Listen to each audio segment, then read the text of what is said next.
महाभारत के उन महान योद्धाओं में से एक योद्धा जो आज भी हमारे बीच जीवित है, वो है अश्वत्थामा। हम बचपन से सुनते आ रहे हैं कि अश्वत्थामा को श्री कृष्ण का भयानक श्राप मिला है। लेकिन दोस्तों, यहां एक मिनट रुकिए और सोचिए, जो श्री कृष्ण परम कृपालु हैं, जिन्होंने दुर्योधन जैसे महाअधर्मी को भी युद्ध के अंत में मोक्ष दिया, तो फिर उसी कृष्ण ने अपने गुरुपुत्र अश्वत्थामा को इतनी क्रूर सजा क्यों दी? क्या यह सिर्फ कृष्ण का गुस्सा था या फिर आने वाले समय के लिए कोई गुप्त योजना? इतिहास गवाह है कि जब भी भगवान ने या किसी ऋषि ने श्राप दिया है, तब वो भविष्य के किसी बड़े काम के लिए निमित्त बना है, यानी कारण। तो क्या अश्वत्थामा को मिला श्राप सिर्फ सजा है या फिर कलयुग के अंत में आने वाले भगवान कल्कि के लिए कोई पूर्व तैयारी? और अगर हां, तो कल्कि अवतार में अश्वत्थामा की भूमिका क्या होगी? वे अभी कहां हैं और क्यों उनका नाम 7 चिरंजीवियों में चुना गया है? आइए आज इन सभी रहस्यों से पर्दा हटाते हैं। वीडियो अंत तक देखिएगा, सच आपको चौंका देगा। अब सबसे पहले यह समझते हैं कि अश्वत्थामा अमर क्यों है। महाभारत के युद्ध के अंतिम दिनों में जब पांडवों की जीत तय थी, तब अश्वत्थामा ने बदला लेने की भावना में आकर एक महापाप किया। उसने अभिमन्यु की पत्नी उत्तरा के गर्भ पर एक ब्रह्मास्त्र छोड़ा। उसका उद्देश्य पांडवों के वंश का नाश करना था। यह देखकर भगवान श्री कृष्ण अत्यंत क्रोधित हुए।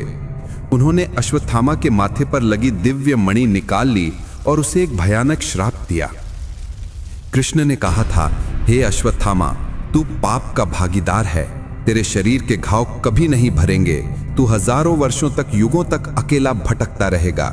मृत्यु तेरे पास नहीं आएगी और लोग तुझसे दूर भागेंगे। दोस्तों, ऐसा माना जाता है कि उस दिन से लेकर आज तक अश्वत्थामा पृथ्वी पर भटक रहा है। नर्मदा किनारे और हिमालय की गुफाओं में आज भी कई लोगों ने एक विशालकाय इंसान को देखने का दावा किया है, जिसके सिर से लगातार खून बह रहा हो। अश्वत्थामा को सप्त चिरंजीवी में क्यों चुना गया? अब सवाल यह उठता है कि क्या यह सिर्फ एक सजा है? नहीं दोस्तों, हिंदू धर्म शास्त्रों के अनुसार 7 ऐसे लोग हैं जिन्हें चिरंजीवी माना जाता है। उसमें हनुमान जी, परशुराम जी, कृपाचार्य, विभीषण, व्यास, राजा बलि और अश्वत्थामा शामिल हैं। पर क्या आपको पता है कि क्यों इन्हीं 7 लोगों को चुना गया? शास्त्रों के अनुसार जब एक युग पूरा होता है और दूसरा युग शुरू होता है, तब ज्ञान और शक्ति की विरासत को संभालने के लिए कुछ खास लोगों की जरूरत पड़ती है। यह 7 चिरंजीवी आने वाले सत्य युग के आधार स्तंभ हैं। लेकिन अश्वत्थामा इन सब में अलग क्यों हैं? देखिए, हनुमान जी भक्ति और बल के प्रतीक हैं, परशुराम जी शस्त्र विद्या के प्रतीक हैं, वेद व्यास जी ज्ञान के भंडार हैं, जबकि अश्वत्थामा संघर्ष और प्रायश्चित के प्रतीक हैं। शास्त्रों में उल्लेख है कि अश्वत्थामा भगवान शिव के 11 रुद्रों में से एक का अंश है, यानी कि अश्वत्थामा साक्षात महाकाल का स्वरूप है। जब तक सृष्टि पर पाप रहेगा, तब तक शिव का यह क्रोध यानी कि अश्वत्थामा शांत नहीं होगा। दूसरा एक बड़ा कारण यह है कि द्वापर युग की अति विनाशकारी विद्याएं जैसे कि नारायणास्त्र, ब्रह्मास्त्र, इन प्राचीन विद्याओं की जरूरत पड़ेगी। अब बात करते हैं उस परम रहस्य की जिसके लिए आप ये वीडियो देख रहे हैं। कल्कि पुराण ने स्पष्ट उल्लेख किया है कि जब कलयुग में पाप अपनी चरम सीमा पर होगा, तब भगवान विष्णु कल्कि रूप में अवतार लेंगे। लेकिन क्या आपको पता है कि भगवान कल्कि को युद्ध कला कौन सिखाएगा? हाँ, आपने सही सोचा। भगवान कल्कि के गुरु कोई और नहीं बल्कि भगवान परशुराम और अश्वत्थामा होंगे। लेकिन दोस्तों, यहाँ एक बहुत बड़ा सवाल उठता है। अगर कल्कि स्वयं भगवान हैं, तो उन्हें गुरु की या युद्ध सीखने की क्या जरूरत? और अगर जरूरत है, तो गुरु के रूप में अश्वत्थामा ही क्यों? परशुराम जी तो हैं ही ना। जवाब बहुत गहरा है, ध्यान से सुनिएगा। हाँ, आपने सही सोचा। भगवान कल्कि के 2 गुरु होंगे, भगवान परशुराम और अश्वत्थामा। लेकिन दोनों का काम अलग अलग होगा। गुरु के रूप में भूमिका, भगवान परशुराम कल्कि भगवान को शस्त्र विद्या और मंत्र देंगे, लेकिन अश्वत्थामा का काम युद्ध की रणनीति यानी कि वॉर स्ट्रैटेजी सिखाना है, जैसे कि चक्रव्यूह भेदने की कला, नारायणास्त्र का प्रयोग, ब्रह्मास्त्र को वापस लेने की विद्या। यह ज्ञान सिर्फ और सिर्फ अश्वत्थामा के दिमाग में सुरक्षित है। अश्वत्थामा 5000 वर्षों से इस ज्ञान को संभाल कर बैठे हैं ताकि वे कल्कि भगवान को ये लॉस्ट टेक्नोलॉजी सिखा सकें। महाभारत के युद्ध का प्रैक्टिकल अनुभव कल्कि अवतार के लिए बहुत काम का साबित होगा। सेनापति के रूप में भूमिका। अब बात करते हैं ग्राउंड लेवल के युद्ध की। जब कल्कि भगवान म्लेच्छों और कलयुग के राक्षस कली के सामने युद्ध करेंगे, तब उन्हें एक ऐसे सेनापति की जरूरत पड़ेगी जिसे मौत का डर ना हो। अश्वत्थामा अमर है, उसे कोई मार नहीं सकता।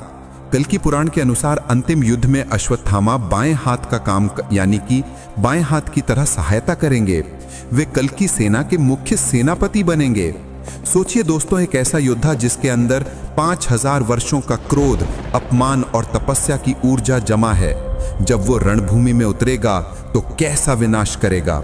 वो अपनी हजारों वर्षों की तपस्या का उपयोग धर्म की स्थापना के लिए करेगा। और यही वो पल होगा जब कृष्ण का श्राप वरदान में बदल जाएगा। कृष्ण ने अश्वत्थामा को अमरता का श्राप इसलिए दिया था क्योंकि वे जानते थे कि कलयुग के अंत में इस योद्धा की जरूरत पड़ने वाली है। अश्वत्थामा का प्रायश्चित तभी पूरा होगा जब वो कल्कि अवतार को जीत दिलाएगा।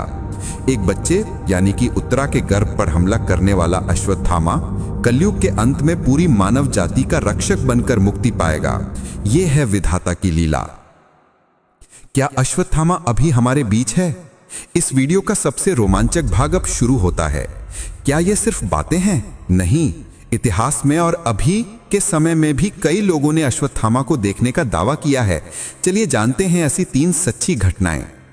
घटना 1, पृथ्वीराज रासो में उल्लेख मिलता है कि पृथ्वीराज चौहान एक बार जंगल में शिकार करने गए थे। वहां उन्हें एक वृद्ध लेकिन तेजस्वी व्यक्ति मिला जिसके सिर पर घाव था। पृथ्वीराज चौहान, जो कि खुद शब्दभेदी बाण के जानकार थे, वे समझ गए कि यह कोई साधारण इंसान नहीं है। कहा जाता है कि उस व्यक्ति ने पृथ्वीराज चौहान को शब्दभेदी बाण विद्या के कुछ गुप्त रहस्य दिए थे और फिर गायब हो गए थे। अश्वत्थामा को जूनागढ़ में भी देखा गया है। उस वीडियो की लिंक आपको कमेंट और इस आई बटन में मिल जाएगी। घटना 2, ये बात बहुत पुरानी नहीं है। मध्य प्रदेश के एक छोटे से गांव में एक आयुर्वेदिक डॉक्टर के पास रात में एक अजीब आदमी दवा लेने आया था। वो आदमी 10 से 12 फीट लंबा था और उसके माथे पर एक गहरा घाव था जिससे लगातार खून और मवाद निकल रहा था। डॉक्टर ने मरहम लगाया और पट्टी बांधी, लेकिन खून बंद ही नहीं हुआ। डॉक्टर ने पूछा, आप कौन हैं? ये घाव सामान्य नहीं है। तो व्यक्ति ने बस हंसकर कहा कि ये घाव कभी नहीं भरेगा। जब डॉक्टर दवा लेने अंदर गए और वापस आए तो वो आदमी गायब हो गया। लोग कहते हैं कि वो अश्वत्थामा ही थे जो अपनी पीड़ा कम करने आए थे। घटना 3, नर्मदा परिक्रमा करने वालों के अनुभव। गुजरात और मध्य प्रदेश में नर्मदा नदी की परिक्रमा करने वाले कई साधुओं और भक्तों ने दावा किया है कि जंगल के कठिन रास्तों पर उन्हें एक परछाई दिखाई देती है। वो साधुओं से खाना नहीं मांगता, लेकिन वो सिर्फ 2 चीजें मांगता है, हल्दी और तेल।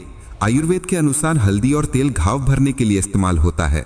असीरगंज के किले के आसपास के गांव के लोग तो ये भी कहते हैं कि रात में किले पर से किसी के रोने और चीखने की आवाज आती है। तो दोस्तों, अश्वत्थामा का जीवन हमें सिखाता है कि कर्म का फल भोगना ही पड़ता है, भले ही आप कितने भी शक्तिशाली हों। लेकिन साथ ही ये भी सिखाता है कि प्रायश्चित करने का मौका कुदरत हमेशा देती है। अश्वत्थामा एक शापित योद्धा से कल्कि अवतार के सहायक बनेंगे और तभी उनकी मुक्ति होगी। आपको क्या लगता है? क्या अश्वत्थामा सच में कहीं जीवित है और क्या कल्कि अवतार के आने का समय नजदीक है? अपने विचार कमेंट बॉक्स में जरूर लिखें। अगर आपको ये रहस्यमय जानकारी अच्छी लगी हो तो वीडियो को लाइक करें और अपने दोस्तों के साथ शेयर करें। ऐसे ही रोमांचक वीडियो देखने के लिए हमारे चैनल को सब्सक्राइब करना ना भूलें। मिलेंगे अगले वीडियो में। जय श्री कृष्णा।